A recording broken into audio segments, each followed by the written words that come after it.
जय हिंद। स्वागत है आप सभी का study with M SPB channel पर। दोस्तों, जैसा कि आप देख रहे हैं, ये यूपीपीएससी जीएस टेस्ट, ये मॉक टेस्ट है, ये जीएस टेस्ट 5 है। ये इसका पार्ट 2 है। पार्ट 2 इसलिए है कि 75 क्वेश्चंस मैंने ऑलरेडी पार्ट 1 में करवा रखे हैं। प्लेलिस्ट इसकी बनी हुई है, आप प्लेलिस्ट में जाइए। इसके पहले भी 4 जो टेस्ट सीरीज़ है वो चारों करवा रखी है, उनको भी देखिए। आप सीरीज़ में देखिए तो बहुत अच्छी तरीके से आपको ये सारी तैयार हो जाएंगी। आप इनको हल कीजिए, मेरे साथ साथ हल कीजिए इनको, और अपना स्कोर भी कमेंट कीजिएगा, ठीक है।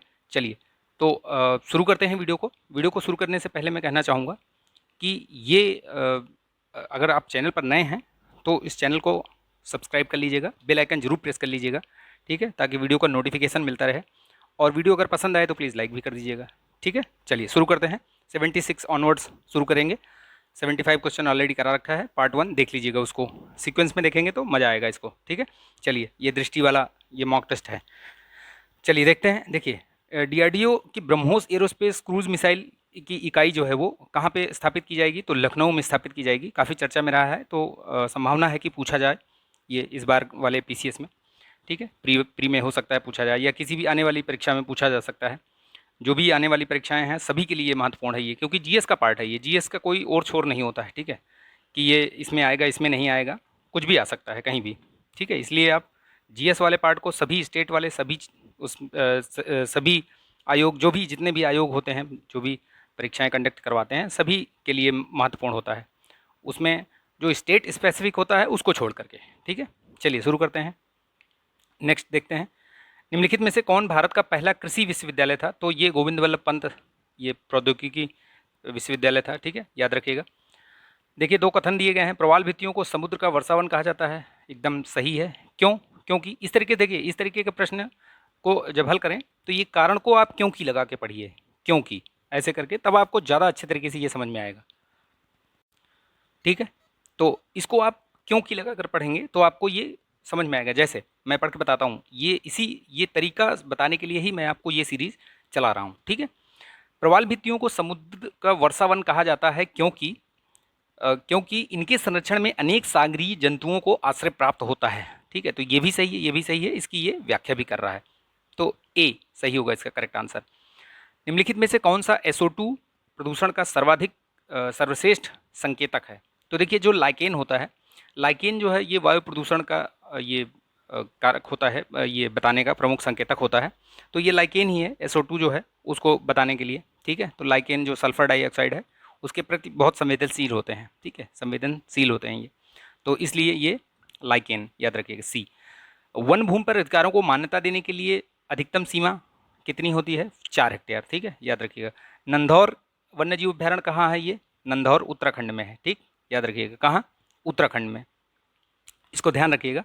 थोड़ा ये है उत्तर, मतलब पता हो सकता है आपने पढ़ा हो, अगर नहीं पढ़ा तो याद रखिएगा आप, नंदौर उत्तराखंड, ठीक। चलिए नेक्स्ट देखते हैं, निम्नलिखित में से कौन सी मृदा प्रबंधन की विधि नहीं है, तो देखिए इसमें से वनस्पति आवरण है, फसल चक्रण भी है, समोच्च रेखीय जुताई भी है, लेकिन ये झूम कृषि ये मृदा प्रबंधन की विधि नहीं है, ठीक, याद रखिएगा ए, करेक्ट ऑप्शन ए, ठीक है। राष्ट्रीय मत्स्य अनुवांशिकी संसाधन ब्यूरो ये कहाँ पर स्थित है, ये लखनऊ में है, याद रखिएगा कहाँ पे, मत्स्य अनुवांशिकी संसाधन ब्यूरो, ध्यान रखिएगा लखनऊ में है ये। नीति आयोग द्वारा स्वास्थ्य सूचकांक जो 2021 जारी किया गया था, उसमें बड़े राज्यों में उत्तर प्रदेश का कौन सा स्थान रहा है, तो वो 19वां स्थान रहा है। कौन सा स्थान रहा है, 19वां, ध्यान रखिएगा। इसमें पहला स्थान किसको मिला था, केरल को, ठीक है, ध्यान रखिएगा, ठीक। चलिए, ये नीति आयोग के जितने भी इंडेक्सेस हैं उनको जरूर एक बार पढ़ लीजिएगा। अभी जो हाल फिलहाल में एक साल के अंतर्गत जो भी इंडेक्स या जो भी योजनाएं उनके द्वारा चलाई गई, या किसी के साथ उन्होंने कोलैबोरेशन किया किसी के साथ, जैसे कॉन्वैक करके है भारतीय एयरटेल के साथ, इस तरीके का जो प्रश्न है वो बार बार पूछे जा रहे हैं अभी, ठीक है। नीति आयोग से 1-2 प्रश्न हमेशा पूछे जाते हैं, आप उठा के देख लीजिए पिछले 4-5 सालों में, जब से नीति आयोग बना है 2015 से लेकर के और अभी तक आप देखेंगे तो प्रत्येक का कोई सा भी एग्जाम हो, UPSSC का हो, UPPSC का हो, उसमें नीति आयोग से प्रश्न 100% देखने को मिलता है, 2-2-3 ऐसे प्रश्न, ठीक है। देखिए इसमें दिया गया है कि निम्नलिखित में से किसने 1 वर्ष के लिए national commodities and derivatives exchange जो NCDX है फ्यूचर प्लेटफॉर्म पर 7 कृषि जिनसों से डेरिवेटिव व्यापार पर प्रतिबंध लगा दिया है। तो देखिए ये सब जो प्रतिबंध लगाने का काम कौन करता है, ये सेबी का है, ठीक है, यही है इसकी रेगुलेटरी अथॉरिटी, ये जो बॉडी है ये रेगुलेटरी बॉडी यही है, सेबी, ठीक है। Spice statics at a glance, ये किसके द्वारा जारी किया गया, तो कृषि एवं कृषि कल्याण किसान कल्याण मंत्रालय, ठीक, ध्यान रखिएगा इसको, महत्वपूर्ण है ये। निम्नलिखित में से किस तकनीक का उपयोग घुलित ऑक्सीजन की मात्रा के आधार पर जल की शुद्धता के मापन के लिए किया जाता है, ठीक है, तो ये विंकलर विधि, ठीक। आर्द्रभूमि में कमी हेतु उत्तरदायी कारण, तो देखिए आर्द्रभूमि में कमी, समुद्र का जल स्तर बढ़ना सही है, भूमि जल का दोहन सही है, अति मत्स्य व पर्यटक गतिविधियाँ ये भी ठीक है, तो यानी कि जो इसका करेक्ट ऑप्शन होगा वो होगा डी, ठीक। तो ये सभी प्रभावित करती हैं आर्द्र भूमियों को। तेल अधिप्लाव जो ऑयल स्पिलेज होता है उसको नियंत्रित करने वाली निम्नलिखित विधियों में से कौन सी जैविक विधि है, तो देखिए ऑयल जैपिंग वाली जो विधि है ये जैविक विधि है, ठीक, याद रखिएगा। बाकी सब अलग अलग विधियां हैं, लेकिन ये जो ऑयल जैपिंग है ये जैविक विधि मानते हैं इसमें, ये याद रखिएगा, ठीक। चलिए नेक्स्ट देखते हैं, 90th क्वेश्चन देखते हैं। रासायनिक दुर्घटना आपात योजना तैयारी और प्रतिक्रिया नियम किस वर्ष किस वर्ष अधिसूचित किया गया था, तो ये 96 में, ठीक है, 96 में अधिसूचित किया गया था ये, ठीक है। चलिए नेक्स्ट देखते हैं, 91 देखते हैं। निम्नलिखित में से कौन सा पारिस्थितिकी अनुक्रमण के चरणों के भाग हैं, तो देखिए आपने पढ़ा होगा, सबसे पहले अवस्थापन, ये फिर नग्नीकरण, फिर प्रतिस्पर्धा, फिर स्थिरीकरण, ये सारे सारे इसके भाग हैं, यानी कि जो इसका करेक्ट आंसर होगा डी होगा, ठीक है।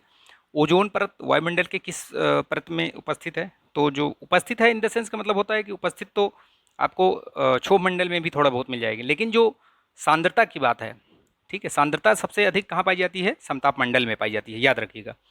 पारिस्थितिकी पिरामिड के संदर्भ में निम्नलिखित कथनों पर विचार कीजिए। देखिए दो कथन दिए हैं, संख्या पिरामिड सीधा व उल्टा दोनों प्रकार का हो सकता है, संख्या पिरामिड उल्टा व सीधा दोनों प्रकार का हो सकता है। ऊर्जा पिरामिड सदैव उल्टा होता है, तो ऊर्जा पिरामिड सदैव उल्टा होता है क्या, ये तो सही है, उल्टा सीधा दोनों हो सकता है, लेकिन ऊर्जा का पिरामिड सदैव सीधा होता है, ठीक, याद रखिएगा, ऊर्जा का पिरामिड सदैव सीधा होता है, ध्यान रखिएगा। व्यापार उपचार महानिदेशालय की सिफारिशों पर भारत ने चीन के कितने उत्पादों पर डंपिंग रोधी शुल्क लगाया, तो 5 उत्पादों पर, ठीक। चलिए नेक्स्ट देखते हैं, साहित्य अकादमी पुरस्कार के संबंध में कुछ बातें दी गई हैं। देखिए साहित्य अकादमी पुरस्कार भाषा 20 भाषाओं में साहित्य अकादमी पुरस्कार की घोषणा की गई है, तो सही है ये, 2021 में 20 भाषाओं के लिए घोषित किया गया था। यह भारत सरकार का दूसरा सबसे बड़ा साहित्यिक सम्मान है, तो ये भी सही है, दूसरा सबसे बड़ा साहित्यिक सम्मान है, तो इसका करेक्ट आंसर होगा सी। ये पहला कौन सा है, तो पहला ज्ञानपीठ वाला है, ठीक है, याद रखिएगा, कौन सा, ज्ञानपीठ पुरस्कार, पहला वो है, दूसरा ये है, ठीक। तो इसके दोनों दोनों कथन सही होंगे, सी। उत्तर प्रदेश के निम्नलिखित में से किस आर्द्रभूमि को 47वें रामसर स्थल के रूप में मान्यता दी गई, तो ये 47वां कौन सा था, हैदरपुर था, उसके बाद अभी एक और बना है, तो कौन सा बना है, वो बखीरा, ठीक है, याद रखिएगा, बखीरा जो पक्षी अभ्यारण्य है वो बना हुआ है अभी हाल फिलहाल में, रिसेंट में न्यूज़ में रहा है। तो अभी जो यूपी में टोटल रामसर साइट्स हो गई हैं वो हो गई 10, सर्वाधिक, देश में सर्वाधिक हैं ये, ठीक है। उन 10 के नाम याद रखिएगा, उनकी लोकेशन भी याद रखिएगा, ठीक है। जैसे ये हैदरपुर कहाँ है, ये हैदरपुर की जो लोकेशन है वो कहाँ पर है, देखिए ये हैदरपुर जो है ये बिजनौर और मुजफ्फरनगर के सीमा पर है, ठीक है। तो ध्यान रखिएगा, इनका इनका जो लोकेशन है इनकी वो भी ध्यान रखिएगा, क्योंकि मैचिंग में पूछता है, प्रश्न एक तरीके से नहीं आता है, किसी भी तरीके से पूछ ले तो वो आपको वो चीज़ें पता होनी चाहिए। जैसे बखीरा, अभी बखीरा वन्यजीव अभ्यारण्य, तो ये वन्यजीव अभ्यारण्य पक्षी अभ्यारण्य है, वो अभी जब इसको आर्द्रभूमि घोषित किया गया तो उसकी भी लोकेशन याद रखिएगा आप, संत कबीर नगर, ठीक, ध्यान रखिएगा। चलिए जिंग नामक पारंपरिक जल संचयन तकनीकी कहाँ पर है, तो ये जिंग जो है ये ट्रांस हिमालयन, ठीक, ध्यान रखिएगा, अलग अलग जगहों पर अलग अलग नामों से इनको जाना जाता है, तो इसको ध्यान रखिएगा, ठीक है। चलिए नेक्स्ट देखते हैं, वह अन्योन्य क्रिया जिसमें एक प्रजाति को लाभ होता है तथा दूसरी प्रजाति अप्रभावित रहती है, तो उसको क्या कहते हैं, सहभोजिता है वो, ठीक है, याद रखिए। इसमें सहभोजिता, सहजीविता, परजीविता, इन सब चीज़ों की परिभाषाएं आप थोड़ा याद रखिएगा, इस तरीके से प्रश्न बनता है जैसे इसमें दिया गया है, ठीक है, ध्यान रखिएगा, उनको पढ़ लीजिएगा, एक बार रिवाइज़ कर लीजिएगा, यही सारी चीज़ें रिवाइज़ कीजिए अभी आप, ठीक है। जैसे आपने ये प्रश्न देखा, ठीक है, तो इस तरीके अगर आपको आ रहा है तो वेल एंड गुड, नहीं आ रहा तो इस तरीके के जब आए तो उसमें जब सहजीविता, सहभोजिता और सहजीविता, परजीविता, इन सब के आप एक बार रीडिंग मार दीजिए इनको, देख लीजिए, उसकी परिभाषाएं देख लीजिए। वो क्या पता अभी इसमें सहभोजिता है, उसमें असहभोजिता पर पूछ लिया या सहजीविता पूछ लिया, तो ये सब चीज़ें पता रहनी चाहिए। निम्नलिखित युग्मों में से कौन सा सही सुमेलित नहीं है? देखिए इसमें से कौन सा सही सुमेलित नहीं है। भारतीय वन प्रबंधन संस्थान भोपाल में है, भारतीय वन सर्वेक्षण केंद्र देहरादून में है, राष्ट्रीय पर्यावरण शोध संस्थान नागपुर में है, नीरी बहुत बार पूछा गया है, केंद्रीय पक्षी शोध संस्थान ये भरतपुर में नहीं है, ये इज्जतनगर बरेली में है। ठीक है, ध्यान रखिएगा, यूपी में है। R2 कोड ऑफ प्रैक्टिस किससे संबंधित है? ये इलेक्ट्रॉनिक्स से संबंधित है, तो ध्यान रखिएगा इसको। निम्नलिखित, अब ये सूची ये मिलाना है इसको, देखिए इसमें राष्ट्रीय उद्यान और राज्य दिए गए हैं। तो देखिए इसमें दुधवा तो आपको सीधे सीधे पता है, अपना यूपी। ठीक, तो सी का 2 हो गया, एक ही में है ही है, तो करेक्ट ऑप्शन। इसी तरीके से आपको एलिमिनेशन, अगर मान लो कुछ भी नहीं आपको पता कि अंसी कहाँ है, बांधवगढ़ कहाँ है, इराकुलम कहाँ है, अगर नहीं मालूम है, दुधवा आपको अपने यूपी का तो दुधवा पता है। ठीक है, तो ये अगर पता है कि दुधवा यूपी में है तो आपको सीधे सीधे आंसर मिल जाएगा। यही तरीका आपको बताने के लिए मैं ये सीरीज़ चला रहा हूँ। ये सारी चीज़ें, एलिमिनेशन मेथड, ये सारी चीज़ें आपको पता होनी चाहिए। ठीक है, और अब जब आपको पता चल गया कि भैया ये यहाँ पे है, ठीक है, तो इसको और भी देख लीजिए कि अंसी कहाँ पर है। अंसी जो है ये कर्नाटक में है, बांधवगढ़ आपको मध्य प्रदेश में मिल जाएगा, इराकुलम जो है केरल में मिल जाएगा। ये लिस्टिंग जरूर देख लीजिएगा आप, क्योंकि ये पूछा जाएगा, 100% पूछा जाएगा, देख लीजिएगा। निम्नलिखित पृथ्वी पर जल के वितरण के संबंध में कथन दिया है, उसमें ये अवरोही क्रम में उसको व्यवस्थित करना है। तो देखिए सबसे ज़्यादा भूजल ही है। ठीक है, तो 4 नंबर तो सबसे आगे होगा, पहले ये दोनों खत्म कर दीजिए। उसके बाद क्या होगा, जो मृदा में उपस्थित जल है, नमी, या फिर नदियाँ, या फिर स्वच्छ जल की झीलें। तो चार के बाद कौन सा आएगा? 4 के बाद स्वच्छ जल की झीलें, फिर मृदा में उपस्थित नमी, और फिर उसके बाद नदियाँ। तो ये करेक्ट आंसर होगा ए। ठीक है, निम्नलिखित में से कौन सी प्रवाल भित्तियाँ किसी द्वीप की तटरेखा के साथ विकसित होती हैं? तो ये तटीय प्रवाल भित्तियाँ हैं, ये उस नाम से पता चल रहा है। उत्तर प्रदेश के किस शहर को विशेष शिक्षा क्षेत्र के रूप में विकसित किया जाएगा? तो गोरखपुर को विशेष शिक्षा क्षेत्र के रूप में विकसित किया जाएगा, इसको ध्यान रखिएगा। ठीक है, ये जो अपने उद्यम कौशल और उद्यमिता विकास राज्य मंत्री धर्मेंद्र प्रधान, उन्होंने इसको घोषित किया था। ठीक है, दिसंबर में 2021 में, याद रखिएगा गोरखपुर को। भारत के किस शहर में सरकार का देश का सबसे बड़ा हेलीपोर्ट बनाया जाएगा? तो ये नोएडा में बनाया जाएगा, ध्यान रखिएगा। यूपी करंट और इस सब में दोनों तरीके से इंपॉर्टेंट है। स्थायी रूप से जल में रहने वाले पौधे क्या कहलाते हैं? तो हाइड्रोफाइट्स कहते हैं उनको, स्थायी रूप से जो रहते हैं। निम्नलिखित में से कौन सी डॉल्फिन की मीठे जल में पाई जाने वाली प्रजातियां हैं? तो बैजी, सिंधु जल, बोटो, ये सभी हैं। ठीक है, याद रखिएगा, डी करेक्ट आंसर इसका। निम्नलिखित ये गंभीर संकटग्रस्त के रूप में जीवों के वर्गीकरण के संबंध में निम्नलिखित में से कौन सा मानदंड सही नहीं है? इसमें पूछा है कि कौन सा सही नहीं है। ये कीवर्ड्स जरूर ध्यान रखिएगा, मैं हर बार बताता हूँ प्रत्येक वीडियो में, और आगे भी बताता रहूँगा, और तब तक बताऊँगा जब तक कि आपको ये चीज़ें आपके दिमाग में न बैठ जाएँ। ठीक है, कीवर्ड्स को जरूर अंडरलाइन करना है, नहीं तो गलत हो जाएगा, आता हुआ प्रश्न गलत हो जाएगा। ठीक है, याद रखिएगा। देखिए इसमें पूछा है तो कौन सा गलत है? तो ये गलत के हिसाब से ये है, आबादी का आकार अत्यल्प हो, परिपक्व जीवों की संख्या 50% से कम हो, तो ये गलत है, बाकी सब सही है। इसको आप एक बार पढ़ लीजिएगा। पर्यावरण में निम्नलिखित में से किस विधि में सल्फर गैस का उत्सर्जन होता है? तो देखिए चट्टानों के अपक्षय से भी होता है, ज्वालामुखी विस्फोट से भी होता है, कार्बनिक पदार्थों के अपघटन से भी होता है। तो ये सारे ऑप्शन सही हैं, यानी कि डी। ठीक है, देखिए सूची 1 को 2 से मिलाइए, ये सूची वाले क्वेश्चन बहुत आते हैं। ठीक है, सूची वाले क्वेश्चन आजकल जो पैटर्न है 8-10 क्वेश्चन आपको देखने को मिल जाएंगे, यूपीपीसीएस स्पेशली। ठीक है, देखिए माइकोराइजा, राइजोबियम, शैवाल, समतापी प्राणी। तो देखिए समतापी प्राणी, अगर आपको कुछ भी नहीं समझ में आ रहा है तो ऐसे शुरुआत कीजिए। समतापी प्राणी यानी शरीर के तापमान को नियंत्रित करने में सक्षम। ठीक है, तो डी हो गया इसका, यानी कि डी का वन कहाँ पे है? ये दो ऑप्शन दिख रहा है ना, बी और सी, बाकी ए और डी खत्म हो गया ऑप्शन। शैवाल देखिए, शैवाल और राइजोबियम क्या है? आप इसमें देखिए राइजोबियम क्या है? दलहनी ये जो पौधे हैं उनमें नाइट्रोजन उपलब्ध कराता है। ठीक है, तो बी का टू किस में है? देखिए बी का 2 यहाँ पे है ना, सी वाले ऑप्शन में। तो आपको ये 2 चीज़ें मिल गई, तो यही इसका करेक्ट आंसर हो गया। ठीक, बाकी आप इसको मैच कर लीजिएगा। ठीक है, माइक्रोराइजा क्या हो गया? ये नाइट्रोजन, इसमें समतापी प्राणी, ये इसको मिला देते हैं एक बार, आपको ये कन्फ्यूज़न नहीं रहेगा, देख लीजिए आप इसको। ठीक है, समतापी प्राणी ये आ गया आपका इधर, या थोड़ा छोटा करें कि, लेकिन दिखेगा नहीं। ठीक है, चलिए छोटा कर देते हैं इसको। दिख रहा है?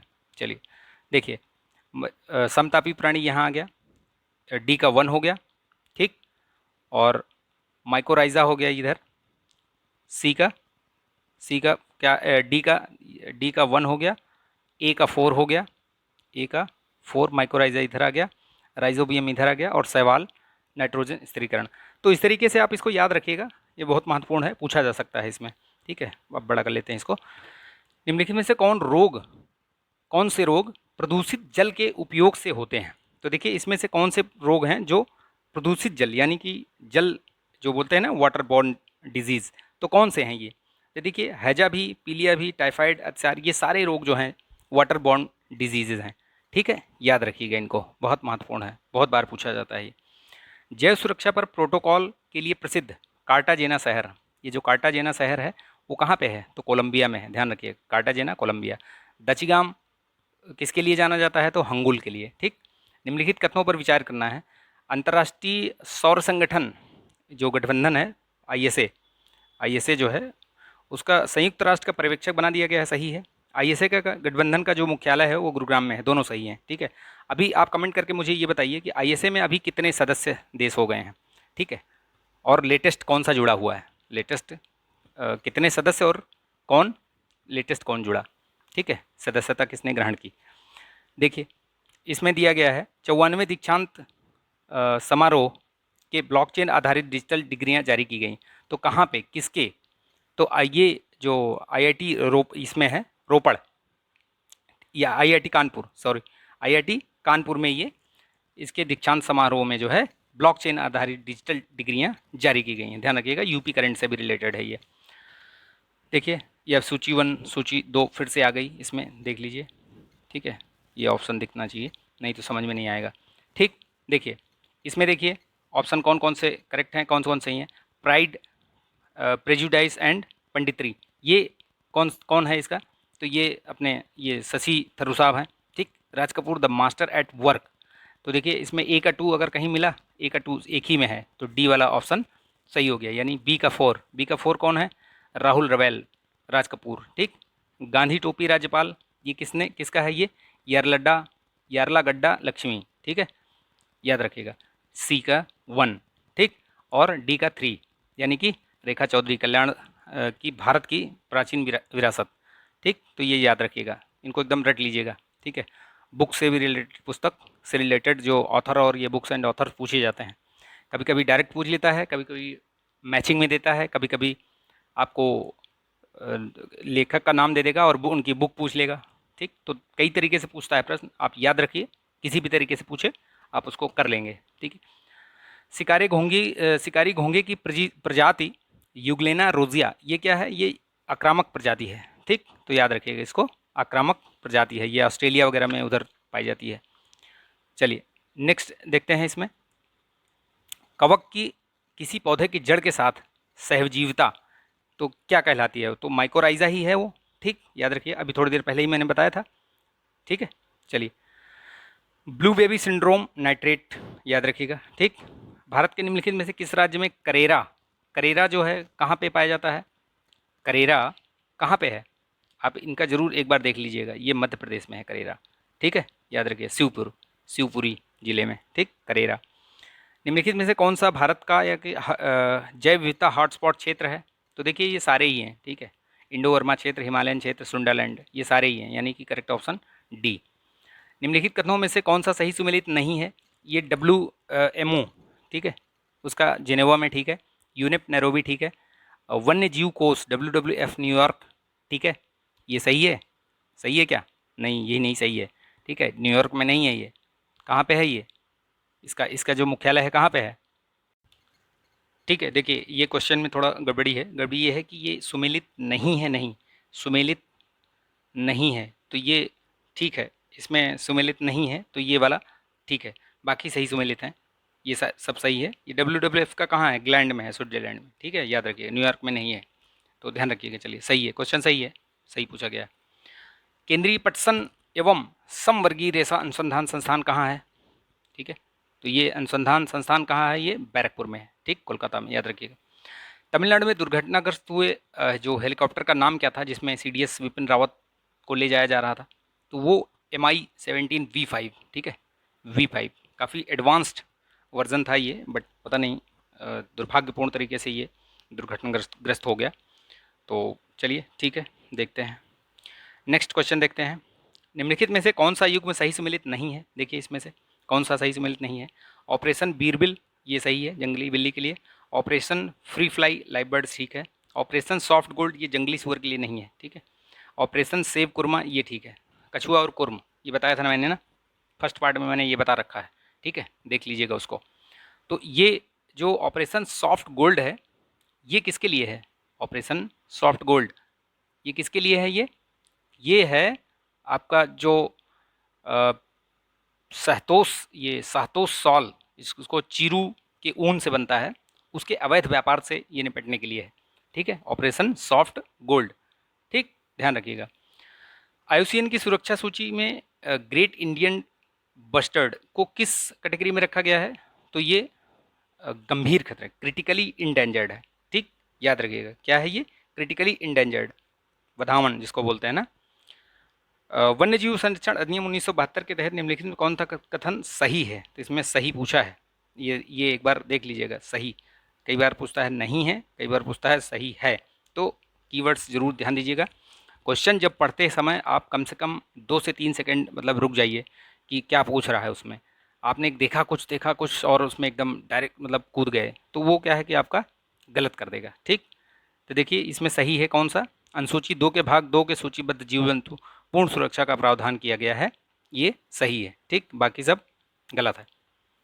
देखिए सूची 1 को 2 से मिलाइए इसमें कौन सा कहाँ से क्या है। देखिए अब देखिए पेरिस सम्मेलन इसमें कब हुआ था? पेरिस सम्मेलन 2015 में हुआ था, ठीक है। मॉन्ट्रियल जो क्योटो प्रोटोकॉल है और मॉन्ट्रियल, अब देखिए C का 4 मिला लीजिए, इसमें C का 4 कहाँ है? यहाँ पे है और कहीं पे है? एक ही में है ही है, तो सीधे सीधे आपका जो आंसर होगा वो आपका होगा A। तो देखिए इसी तरीके से आपको एलिमिनेशन जो है तैयार करना है। एलिमिनेशन कैसे करते हैं? अब सबको मैच करने नहीं बैठना है, जैसे ही आपको एक मिल जाए, ठीक है, जैसे आपने देखा कि पेरिस सम्मेलन जो हुआ था वो 2015 में हुआ था और ये C का 4 मिल गया, तो टक से मारिए, गोला करिए, आगे बढ़िए नेक्स्ट क्वेश्चन के लिए, आपको बच जाएगा ये। क्योटो प्रोटोकॉल जो है 1997 में स्वीकार किया गया था और 2005 में ये लागू हुआ था, ठीक है। तो ये 1997 क्योटो, और मॉन्ट्रियल प्रोटोकॉल ये 1987 में, ठीक, याद रखिएगा इसको। चलिए नेक्स्ट देखते हैं, और ये जोहान्सबर्ग वाला 2002 में हुआ ही था, ठीक। चलिए तो इस तरीके से प्रश्नों को एलिमिनेशन कैसे करना है ये ध्यान रखिएगा आप, और उस पर टाइम भी नहीं वेस्ट करना है। टाइम बहुत ही वहाँ पे इतना कम समय लगता है कि पूछिए मत, 2 घंटे तो ऐसे बीतते हैं कि पता ही नहीं चलता। निम्नलिखित में से कौन सी गैस जो पृथ्वी पर जीवन के लिए हानिकारक और लाभकारक दोनों है? तो भैया ये कार्बन डाइऑक्साइड ही है, जो दोनों है उसमें। रॉटरडम सम्मेलन संबंधित है। रॉटरडम किससे है? ये रॉटरडम कीटनाशक एवं औद्योगिक रसायन से है, संबंधित है, ठीक है, इसके अवैध उससे व्यापार से, ठीक है, याद रखिएगा इसको। चलिए नेक्स्ट देखते हैं। नेक्स्ट क्वेश्चन में कथन और कारण दिया गया है। मृदा तंत्र स्थलीय संगठक का महत्वपूर्ण घटक है क्योंकि मृदा तंत्र जीवमंडल में ऊर्जा तथा पदार्थों के स्थानांतरण हेतु आवश्यक है। दोनों कथन सही है और उसका कारण उसकी व्याख्या भी कर रहा है, ठीक है, तो ध्यान रखिएगा इसको। निम्नलिखित युग्मों में से कौन सा सही सुमेलित नहीं है? तो सही सुमेलित नहीं है पूछा है, तो कौन सा नहीं है? देखिए चिपको आंदोलन उत्तराखंड ठीक है, जंगल बचाओ आंदोलन झारखंड ठीक है। अप्पिको पश्चिम भारत में है क्या? अप्पिको पश्चिमी भारत में है? नहीं, अप्पिको केरल उसमें उधर हुआ था ना, दक्षिण भारत होगा इसका। तो करेक्ट आंसर क्या होगा इसका? C। नर्मदा बचाओ आंदोलन ये मेधा पाटकर संबंधित है, सही है, ठीक है, तो याद रखिएगा अप्पिको आंदोलन अभी हाल फिलहाल में जो इसके प्रणेता थे उनकी मृत्यु भी हो गई थी, तो इस वजह से आप उनका नाम भी याद रखिएगा, ठीक है, उनका नाम ध्यान रखिएगा आप, जो ऑब्स्चुरी में पूछता है, कई बार ऐसे भी प्रश्न पूछे जा सकते हैं, ठीक है। निम्नलिखित में से कौन सा रामसर स्थल मानव निर्मित स्थल है? तो इसमें से आप देखिए कौन सा स्थल है? ये भोज वाली जो है आर्द्रभूमि, ये मानव निर्मित है, बाकी सब जो है ये नेचुरल है, ठीक है। चिल्का झील, लोकटक झील, दीपोर झील ये सब नेचुरल है, ये भोज वाली जो है वो मानव निर्मित है। प्रधानमंत्री कृषि सिंचाई योजना ये कब शुरुआत हुई थी? कब इसकी? 2015 में, ध्यान रखिएगा, ठीक। यह एक केंद्रीय क्षेत्र की योजना है, तो ये केंद्रीय क्षेत्र की योजना है क्या? ये केंद्रीय क्षेत्र की योजना नहीं है, ठीक है, ये सेंट्रली स्पॉन्सर्ड है, ठीक, सेंट्रली सेक्टर्ड नहीं है, सेंटर सेक्टर की नहीं है ये, सेंट्रल सेक्टर की, ये स्पॉन्सर्ड है, यानी कि इसमें राज्यों का भी योगदान है। यह सुनिश्चित करती है हर खेत को पानी के तहत खेती योग्य क्षेत्र विस्तार करेगा, ठीक है। यह ऑन फॉर्म जल उपयोग दक्षता में सुधार करेगा। ये दोनों कथन सही हैं, यानी कि 2 और 3, इसका जो करेक्ट आंसर होगा ये होगा, ठीक है, ध्यान रखिएगा। विकासशील देशों के युवा गणतज्ञों के लिए 2021 DST ICTP IMU रामानुज पुरस्कार, इतना लंबा चौड़ा नाम, रामानुज पुरस्कार सीधे सीधे बोल देते, नीना गुप्ता को मिला है, ठीक। वाटर इनोवेशन चैलेंज किसकी योजना है, तो ये अटल इनोवेशन की है, ठीक है। पारिस्थितिकी तंत्र के अंतर्गत निम्नलिखित में से किसके मध्य पारिस्थितिकी पारस्परिक संबंधों का अध्ययन किया जाता है, तो इसमें जीव और वातावरण होते हैं, याद रखिएगा, इसमें कोई बड़ी बात नहीं है, ये आपको पता है। पृथ्वी के क्रस्ट पर सबसे अधिक उपलब्ध मूल तत्व कौन सा है, तो इसमें से ऑक्सीजन है, सर्वाधिक पाया जाता है। वायु में कार्बन डाइऑक्साइड की बढ़ती मात्रा धीरे धीरे वातावरण का तापमान बढ़ा रही है क्योंकि यह अवशोषित करती है, तो यह क्या अवशोषित करती है, सौर विकिरण का जो ये अवरक्त भाग होता है उसको अवशोषित कर रही है, इसलिए इसका जो जो बोलते हैं ना ये ग्लोबल वार्मिंग बढ़ रही है, ठीक है।